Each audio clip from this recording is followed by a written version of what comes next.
പ്രത്യേകിച്ച് മലയാളി സമൂഹം ആസ്തി എന്ന് വിചാരിച്ച് ചെയ്യുന്ന പല കാര്യങ്ങളും ബാധ്യതയാണ്. ഈ ബാധ്യത തീർക്കാൻ വേണ്ടി ലൈഫിലുടനീളം കഷ്ടപ്പെടുന്നതായിട്ട് കാണാൻ സാധിക്കും. കാരണം തെറ്റായി ലഭിച്ച ഇൻഫർമേഷൻ്റെ ബേസിലാണ് നമ്മൾ പലപ്പോഴും ഈ ബാധ്യതകൾ വരുത്തി വെക്കുന്നത്.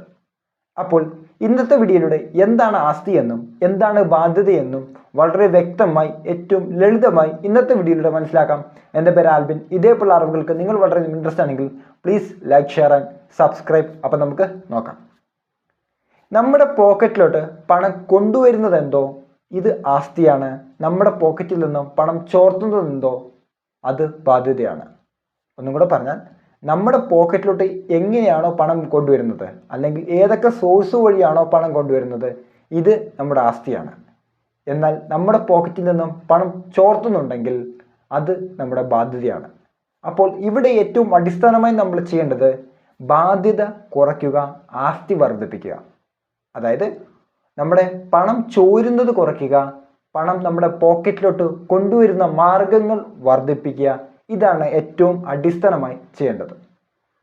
അപ്പോൾ ഇതിനെ നിങ്ങൾക്ക് മനസ്സിലാവുന്ന രീതിയിൽ നിന്ന് പറയുകയാണെങ്കിൽ, നമ്മുടെ ക്യാഷ് എവിടെയാണ് ഇരിക്കുന്നത്? ബഹുഭൂരിപക്ഷം ആൾക്കാരുടെയും വളരെ വലിയൊരു മണി സേവിങ്സ് അക്കൗണ്ടിലായിരിക്കും ഇരിക്കുന്നത്.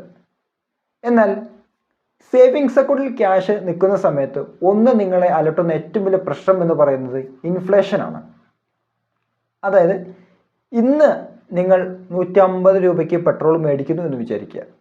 എന്നാൽ 10 കൊല്ലം കഴിയുമ്പോൾ ഈ 150 രൂപയ്ക്ക് 1 ലിറ്റർ പെട്രോൾ നിങ്ങൾക്ക് കിട്ടുമോ? ഇല്ല. അന്നത്തെ പ്രൈസ് എന്ന് പറയുന്നത് ചിലപ്പോൾ 500 ഒക്കെ ആയിരിക്കും. സ്വാഭാവികമായും ഇതിന് നിങ്ങൾക്ക് മീറ്റ് ചെയ്യാൻ സാധിക്കാതെ വരുന്നുണ്ട് ഇൻഫ്ലേഷൻ.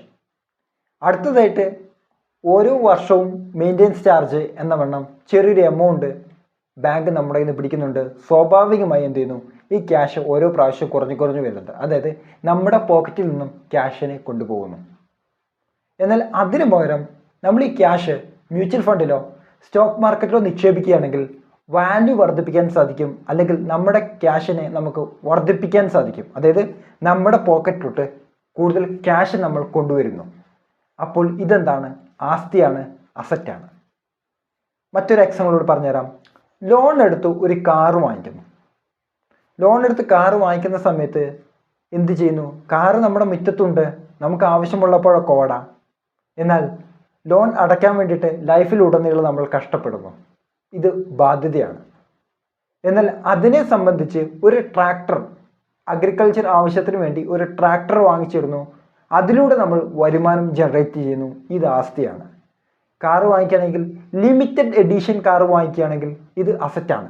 കാരണം കുറച്ചു കാലം കഴിയുമ്പോൾ ഇതിൻ്റെ വാല്യൂ വർദ്ധിക്കുന്നതായി കാണാൻ സാധിക്കും. അപ്പോൾ ഇന്ന് നമ്മൾ ഇപ്പോൾ 5 കോടി രൂപയ്ക്ക് ഒരു കാറ് വാങ്ങിച്ചിട്ടുണ്ടെങ്കിൽ നാളെ അത് 10 കോടി രൂപയ്ക്ക് വിൽക്കാൻ പറ്റും. ലിമിറ്റഡ് എഡിഷൻ ആയതുകൊണ്ട് വാല്യൂ വർദ്ധിച്ചു. ലോൺ എടുത്ത് ഒരു വീട് വെച്ചു, അതിൽ നമ്മൾ തന്നെ താമസിക്കുന്നു. ബാധ്യതയാണ്. എന്നാൽ അതിന് പകരം എയർബിഎൻബിയോ അല്ലെങ്കിൽ ഹോം സ്റ്റേയോ അല്ലെങ്കിൽ മറ്റുള്ളവർ റെൻ്റ് ഔട്ട് ചെയ്യോ മറ്റോ ചെയ്തു കഴിഞ്ഞാൽ ഇതിലൂടെ നമുക്ക് വരുമാനം ജനറേറ്റ് ചെയ്യുന്നുണ്ട്. എന്താണിത്? അപ്പോൾ ഇതൊരു അസറ്റായി മാറി. അപ്പോൾ ഇങ്ങനെയാണ് ബാധ്യതയും ആസ്തിയും തമ്മിൽ വേർതിരിക്കേണ്ടത്. എന്നാൽ ഇതിനെ ബുദ്ധിപരമായി അപ്രോച്ച് ചെയ്യുന്ന ധാരാളം വ്യക്തികളുണ്ട്. അതായത് ലോൺ എടുത്ത് വീട് വാങ്ങിക്കുന്നു. ആ വീടിനെ എന്ത് ചെയ്യുന്നു? റെൻ്റ് ഔട്ട് ചെയ്യുന്നു ദീർഘകാലത്തോട്ട്. ഇപ്പോൾ എക്സാമ്പിളായിട്ട് അതിഥി തൊഴിലാളികൾക്കും മറ്റൊക്കെ ആയിട്ട് ഈ വീട് റെൻ്റ് ഔട്ട് ചെയ്യുന്നു. റെൻ്റ് ഔട്ട് ചെയ്യുന്ന സമയത്ത് അതിൽ നിന്ന് കിട്ടുന്ന വരുമാനം ഉപയോഗിച്ചുകൊണ്ട് ലോൺ അടയ്ക്കുന്നു. ലോൺ സ്വാഭാവികമായും അടഞ്ഞടഞ്ഞു പോകും. എന്നാൽ 20 വർഷം കഴിയുമ്പോഴത്തേക്കും സ്വാഭാവികമായും ഈ ലോണെല്ലാം അടച്ച് ക്ലോസ് ആകുമ്പോൾ ഈ പ്രോപ്പർട്ടി നമ്മുടേതായി വരുന്നു. അതായത് ബാങ്കിനെ നമ്മൾ ലിവറേജ് ചെയ്യുന്നു. അതായത് ബാധ്യതയെ മറികടന്നുകൊണ്ട് ആ പ്രോപ്പർട്ടി നമ്മുടേതായി മാറുന്നു ദീർഘകാലം കൊണ്ട്. അപ്പോൾ ഇങ്ങനെ ബുദ്ധിപരമായിട്ട് ബാങ്കിനെ ലിവറേജ് ചെയ്തുകൊണ്ട് നമുക്ക് അസറ്റ് ക്രിയേറ്റ് ചെയ്യാനും കൂടെ സാധിക്കും. എന്നാൽ നമ്മളിവിടെ മനസ്സിലാക്കേണ്ടത്, നമ്മൾ ബാധ്യതകൾ വരുത്തി വെക്കുകയല്ല വേണ്ടത്.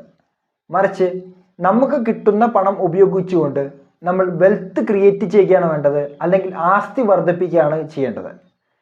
പലപ്പോഴും ആസ്തി വർദ്ധിപ്പിക്കുക അല്ലെങ്കിൽ വെൽത്ത് ക്രിയേറ്റ് ചെയ്യുക എന്ന് പറയുമ്പോൾ സ്വാഭാവികമായും നമ്മുടെ പ്രത്യേകിച്ച് മലയാളി കൺസെപ്റ്റിൽ എന്തോ വലിയ മഹാപാപം ചെയ്തതുപോലെയാണ് ആൾക്കാരുടെ പ്രവൃത്തി അല്ലെങ്കിൽ അവരുടെ നോട്ടം എന്നൊക്കെ പറയുന്നത്.